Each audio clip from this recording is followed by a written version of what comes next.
Et si, cette nuit-là, tout avait basculé non à cause de l'attaque, mais par la façon dont elle fut contenue. Au cœur de l'obscurité, une opération audacieuse frappe le pont de Crimée, point névralgique et symbole du conflit russo-ukrainien. L'intention est claire: ébranler Moscou, semer la peur, faire vaciller les certitudes. Mais à la stupeur générale, la riposte russe est d'une efficacité foudroyante. En moins d'une dizaine de minutes, la menace est neutralisée, le pont reste intact. Dans les remous du détroit, ce ne sont pas que des éclats d'explosifs qui dérivent. Simultanément, un avion de reconnaissance français est détecté dans la zone. À Paris, c'est l'embrasement. Crise politique, rumeurs d'escalade, le président français accusé d'avoir frôlé la catastrophe. Pour l'Occident, l'affaire tourne au piège. Confusion, division et malaise stratégique. Au lieu de diviser la Russie, l'attaque ressoude son front intérieur.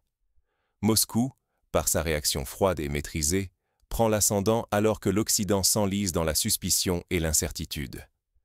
L'offensive, censée affaiblir le Kremlin, expose au contraire les fissures occidentales et révèle un renversement du rapport de force. Mal interpréter cette séquence, c'est risquer de surestimer sa sécurité et d'ignorer la force d'un adversaire méthodique. Car en une nuit, la perception de la puissance et le contrôle du récit mondial peuvent basculer. Pour saisir ce bouleversement, replongeons dans cette nuit décisive. Que s'est-il réellement joué? Pour comprendre les ressorts de ce retournement, il faut revenir sur la chronologie précise des événements. Reconstituons heure par heure ce qui s'est passé autour du pont de Crimée. Pourquoi le pont de Crimée fascine-t-il autant, et pourquoi fait-il trembler le monde? Pour Moscou, ce pont est bien plus qu'un simple ouvrage d'ingénierie reliant la péninsule au territoire russe.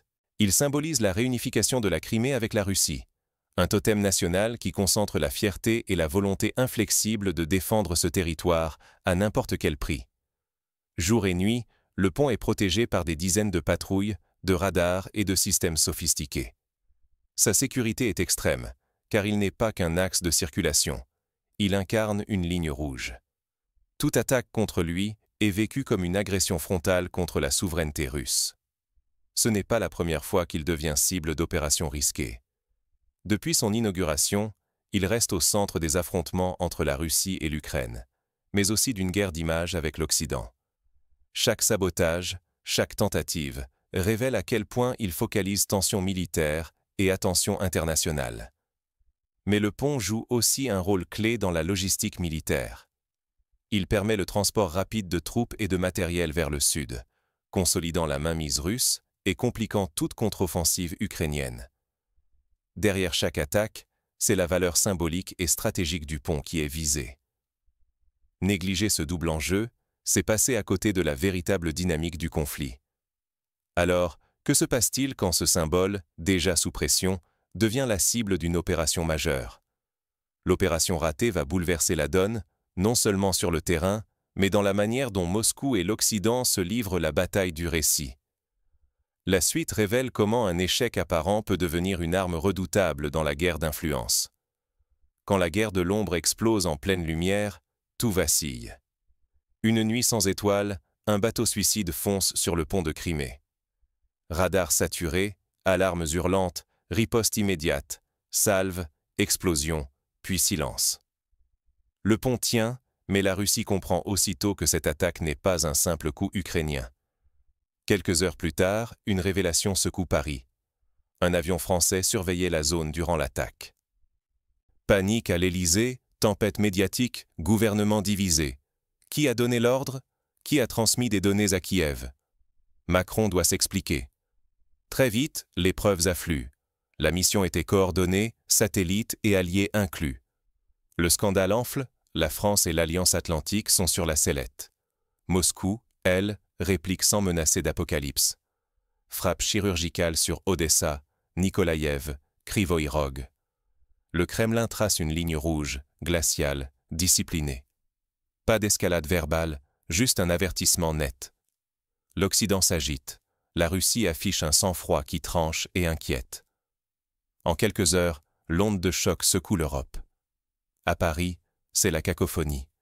Chacun cherche un bouc émissaire. La France, exposée, voit son image ternie. L'Alliance atlantique doit encaisser le choc, ses limites révélées. La capacité à contenir l'escalade, la réputation des puissances, la stabilité même du continent sont en jeu. Pour Moscou, ce n'est plus une question de défense. C'est l'occasion d'imposer ses règles, de transformer l'échec apparent en victoire stratégique. L'Europe découvre à quel point sa stabilité tient à un fil. Mais le choc ne fait que commencer. Alors que les opinions publiques s'échauffent, chaque camp prépare sa riposte, conscient que la moindre erreur pourrait tout faire basculer. Que se passe-t-il lorsqu'un pays impose sa logique à la crise? Après l'attaque ratée sur le pont de Crimée, tout bascule. Moscou ne réagit plus, elle prend l'initiative. L'effet domino est immédiat, et l'Occident se retrouve forcé de suivre le rythme imposé. Dans les heures qui suivent, l'OTAN marque le pas. Tous les vols de reconnaissance prévus au-dessus de la mer Noire sont annulés sans préavis. Les équipages français, italiens et allemands reçoivent de nouvelles consignes strictes. Les états-majors craignent à présent une implication directe, voire une escalade incontrôlable. À Paris, une crise politique éclate. Dans l'Assemblée, le débat sur l'aide militaire à l'Ukraine tourne à l'affrontement. Certains députés exigent un gel des livraisons d'armes, d'autres réclament plus de transparence sur le rôle de la France. La nervosité gagne Londres et Berlin. Partout, les ministres cherchent à limiter leur implication, sans rompre avec Washington ou Kiev. Les désaccords internes s'exacerbent, révélant des divisions profondes sur la stratégie à adopter. Moscou dicte désormais le tempo. Sa réponse, méthodique, contraste avec la fébrilité occidentale.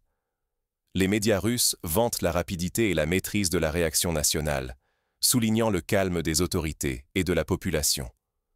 Peu à peu, la perception mondiale change.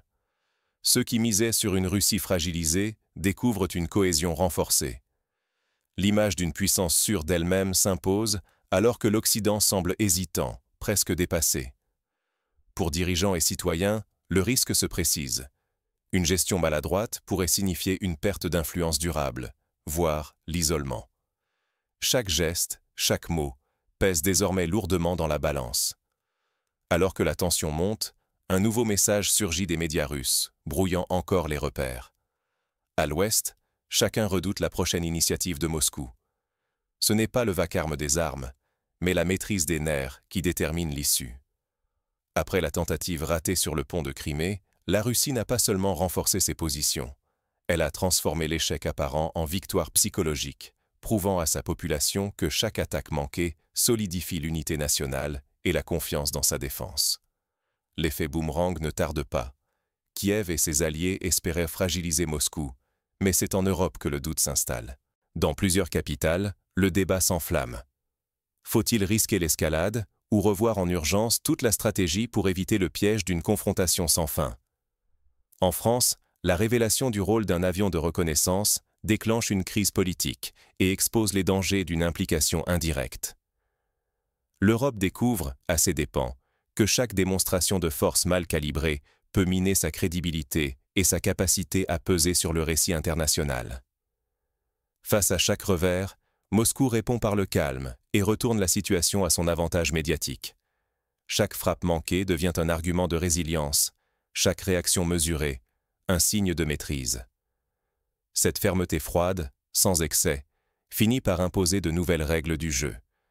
Pour les décideurs occidentaux, ignorer ce tournant serait risquer la marginalisation, voire la perte totale de crédibilité face à un adversaire qui impose désormais ses propres conditions. Tandis que la Russie fixe le tempo, l'Occident doit repenser ses leviers d'action. La moindre erreur de calcul pourrait lui coûter bien plus qu'une simple bataille de narratif. Le pont de Crimée tient toujours, mais l'équilibre du conflit a basculé. Ce n'est plus un duel de force brute, mais une guerre où la maîtrise du récit et la résilience deviennent décisives. Désormais, ce ne sont ni les explosions, ni les images spectaculaires qui dictent l'issue, mais l'art de contrôler l'interprétation, de garder son sang-froid et d'imposer son rythme. En gardant le pont debout, la Russie n'a pas seulement préservé un symbole. Elle a affiché devant le monde que l'unité et la maîtrise de soi peuvent retourner une crise contre l'adversaire. Là où certains misaient sur la panique ou la division, c'est la cohésion qui s'est affirmée. La riposte, mesurée et inattendue, a déjoué ceux qui espéraient une escalade. Mais ce nouveau terrain cache un piège. Dans les conflits modernes, l'information est devenue une arme aussi puissante que n'importe quel missile. Pour ne pas se laisser duper, il faut apprendre à lire au-delà des discours officiels et à douter de ce que l'on croit savoir. La puissance d'une nation ne se jauge plus seulement à ses frappes, mais à sa capacité à encaisser, à façonner son image et à influencer la scène mondiale. L'attaque du pont n'a pas déclenché de guerre totale, mais elle a changé les règles du jeu et forcé chacun à revoir ses certitudes. Dans ce monde saturé de propagande et d'influence, seuls les lucides sauront anticiper les véritables enjeux et le prochain mouvement.